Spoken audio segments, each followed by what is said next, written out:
नीटमध्ये MBBS साठी किती marks लागतात, general, OBC, ST category wise cut off किती असतो, तर आज मी तुम्हाला मागील वर्षाचा कंप्लीट एनालिसिस सांगणार आहे. नमस्कार, तुम्ही पाहता बागवान एज्युकेशन कन्सल्टन्सी. जर तुम्ही नीटची तयारी करत असाल तर हा व्हिडिओ तुम्ही शेवटपर्यंत नक्की बघा, कारण की आज तुम्हाला ॲक्च्युअल रिॲलिटी कळणार आहे. तर सर्वात अगोदर बघूया की क्वालिफाईंग मार्क्स.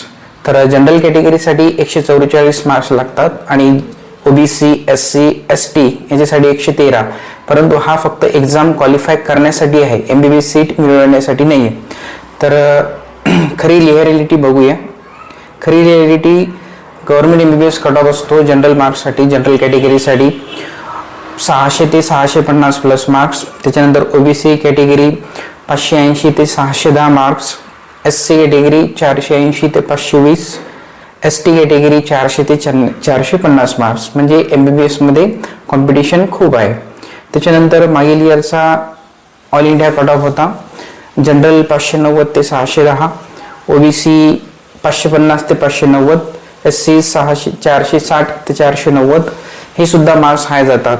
आता खरी रिॲलिटी इम्पॉर्टंट पॉईंट बघूया की मागील इयरला जनरलमध्ये साधारणतः 520 ते 530 पर्यंत सीट मिळालेली होती.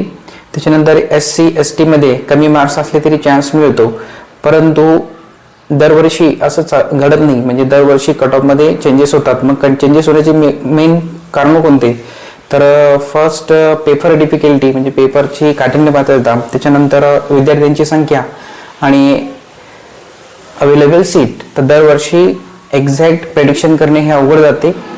जर तुम्हाला नीट ॲडमिशन सपोर्टसाठी किंवा काउन्सिलिंगसाठी काही मदत हवी असेल तर दिलेल्या नंबरला तुम्ही कॉल किंवा मेसेज करू शकता. थांबूया. धन्यवाद.